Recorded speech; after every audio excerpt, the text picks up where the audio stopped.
So I still remember this famous phrase from like my Russian textbook back in the 90s. It's like Marxismo, nie dogma. No, the Marxism is not just the dogma; it's truth. Okay, that's a very like it's And definitely. also every phrase, every conversation started with "tavarish," I see. So which there's means definitely like like a theme going on with the yeah, material that no. you provided. So back in the 90s and the 2000, early 2000, we didn't have any good materials to learn like foreign languages. English was fine, Japanese was fine, but if you want to learn even just like French, I think the materials were like lacking. Yeah, and this sort of like uphill battle might be a little bit like in the moments where you felt like maybe a language was becoming a little bit too difficult to learn or it was particularly tough. Do you had any sort of ways to give you the motivation to keep going? Yeah, so for me, since I like video gaming too, Okay.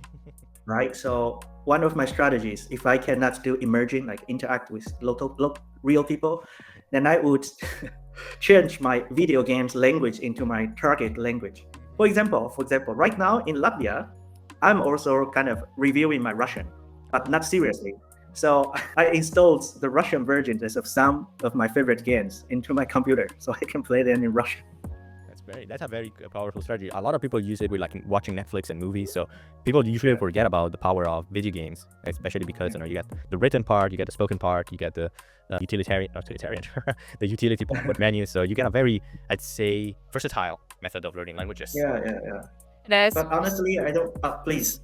fine. No, I wanted to change a bit the topic, so please go ahead first. Oh, no, I'm just saying probably, but gaming probably doesn't work for everybody because you have to like gaming to use this method. I mean, some people make video games about learning languages, so there's a lot of very different avenues. So you can definitely find a video game that will suit you, especially Right. nowadays. What is the easiest way or the best way to start learning those languages and getting those basics done? Okay, so ideally, you you can build. I mean, like a perfect emergent environment. Like you have your communities and like real language parents. For example, I was in my Latvian friend's countryside house for like about 3 days last week, and her parents and all her family members treated me like a Latvian baby, so I could have millions of hours like without any you know worries to practice my Latvian, and they always talk to me in Latvian. So if you have that kind of luxury that I had a week ago, you should go for it. It would be the best way to learn, and it's almost like a no-brainer. And it's okay that even if you don't understand anything, because they take care of you. If you don't have this kind of emerging luxury, then I would say stick to the basics first, because the basics are the most important.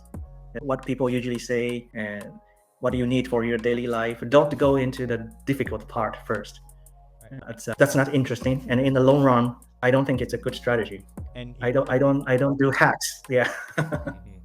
And in your opinion, what counts as the actual basics? Like, what would you consider the basics when learning a language? Okay, so more precisely, I would just recommend you a book. This book is called I think it's called Instant Indonesian: How to Express 1,000 Ideas Using Just 100 Words. That's what I mean. When I say the basics, it means you don't need more than 100 words to be able to have some real conversations.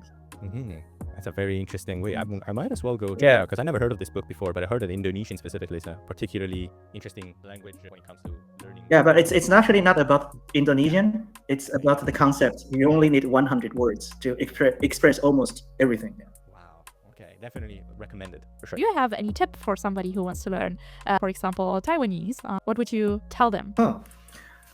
So actually, like you mentioned in the part about Taiwan, a lot of popular songs are actually sung in Taiwanese. Yeah. I think probably the best way to really get the feeling of Taiwanese and why is it so different from Mandarin in Taiwan, why it means so much for Taiwanese people. In order to understand all these, the best way is to listen to Taiwanese pop songs. There are so many classic Taiwanese pop songs in Taiwan that everybody loves. And through these songs, you do not just learn the language, you also learn a lot of things about Taiwan and its people. Yeah, it's a 2-in-1 deal. You get the nice songs and you get the culture as well. Actually, free. Yeah, and also I think, Mikael, that you mentioned in your like question list, one of them is that what am I missing about Taiwan right now? It's probably the Taiwanese karaoke. Yeah. Yeah, that's I never been to a karaoke before, but I've heard that they are pretty crazy. You haven't? I haven't, no, I never been. I always was scared of Oh, karaoke. we should go. Yeah, I mean, at this point, it could be a fantastic way to kind of bridge these two gaps. So I'm gonna definitely take it for a ride, I guess, to getting a little bit of Taiwanese language in. Actually, that would fit perfectly as a team event of the Tandem, which is a very like polyglot company to Yeah. have polyglot karaoke. I will take it to the rest of the Everybody brings their own song from their own country. That would be so fun. And talking about polyglots, you founded the Polyglot.tw to challenge the new way of Taiwan's view multilingualism. So, what was the moment that made you realize this was necessary? So I don't know if you are aware that general language education isn't that successful in Taiwan, and I would also include South Korea and Japan. I think these three countries spend the biggest percentage of GDP in the world learning English, but with the kind of mediocre results.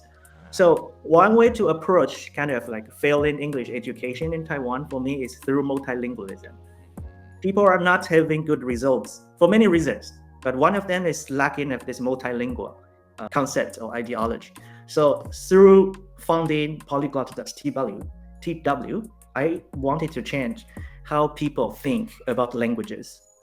And once they changed the way they think about languages, they can also learn languages more efficiently. Yeah, and I mean, other than the education system, also another part that makes, like, at least your activism very known is your ability to find to make the Taiwan's indigenous languages also recognized officially. So maybe you could tell us, for the people that are more interested in learning about these very niche languages, maybe a little bit of a even brief intro on some of the Taiwan languages that have been rising into popularity. So actually, I only recently started to work with our Indigenous Language Research Foundation. I'm an advisor in their curriculum design and the teaching department.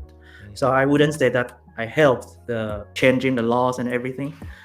So we have about 16 Austronesian languages in Taiwan, and they are all related to the languages in Madagascar, Rapa Nui, or even in New Zealand, the Maori people. And what's even more interesting about these languages is that they are probably the ancestors of all the Polynesians and the Melanesian languages in the world. Yeah, there are tons of papers talking about this on the internet. If you're interested, you should check it out. So yeah, if you come to Taiwan and you are also a language enthusiast, I would recommend you to pick up at least one indigenous language. For myself, I started to learn Paiwan when I started to work with the Indigenous Language Foundation. And now I have a small Paiwan immersion program in a rural community. And yeah, so I go there sometimes and practice my Paiwan and also introduce Paiwan to more people. And since those indigenous languages were recognized by Taiwan, how big of a shift was it for the society or in daily life? Yeah, so now for a lot of indigenous people, they are now involved in local language activities. Like in many, even cities, in many places, you have a language meeting place. And these indigenous people, they can go to the language meeting places to practice. And then if you want to practice as a non-indigenous people, you can go there too. And since these languages got recognized, many laws have also been passed to facilitate language learning and education. For example, if you are an indigenous person and you speak your language well, you can get bonus pay if you work in the government. And a lot of things like that. If you are a student and if you prove that you can speak your language very well, then you can also get bonus points when you are applying to the universities or high school. Wow. So there's definitely a very big push into sharing your own languages. For a long time it was I'd say dormant. Yeah, and plus pop songs too. Now we do not only have songs in Mandarin, in Taiwanese. Now we also have many popular singers sing in their native languages, like Paiwan. Paiwan is a very big language for pop songs. It's very, very nice. So it seems like Taiwan, at least in this multilingualism direction, is getting better and better as time goes on. But do you think that Taiwan could eventually reach the same level of multilingualism that a lot of different European countries strive for?